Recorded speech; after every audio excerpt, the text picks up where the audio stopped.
যে আল্লাহ আমি সুস্থ, অনেকে সুস্থ না। আল্লাহ আমি পঙ্গু না, অনেকে পঙ্গু। আল্লাহ আমাকে আপনি কত কিছু দিয়েছেন যেটা অনেককে দেন নাই।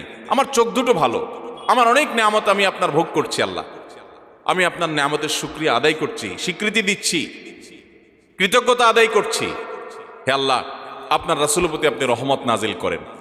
আপনি যদি লম্বা চড়া বিস্তারিত না বলতে পারেন, আপনি সূরা ফাতিহাটা পড়েন, আলহামদুলিল্লাহ রাব্বিল, আল্লাহর প্রশংসা সেখানে হয়ে গেছে, আলহামদুলিল্লাহ রাব্বিল আলামিন পড়েন, দুরূদ শরীফ পড়েন, বাস।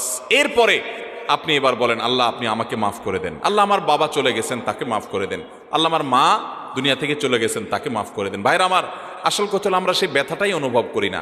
আপনার মৃত আত্মীয় স্বজনের জন্য যদি আপনার সেই ফিলিংস কাজ করতো তো চোখের পানি ফেল ফেল ফেল করে আসতো। আপনি যদি আল্লাহর কাছে কোনো কিছু মায়ের পেঁচ দিয়া অর্থাৎ সুন্দর করে সাজায়া গোছায়া বলতে নাও পারেন, আপনি নিশ্চিত থাকেন শুধু চোখের পানিটা যদি আপনি ফেলেন, চোখের পানিও আসে না, শুধু কান্নার ভান করে আপনি যদি আল্লাহর দিকে হাত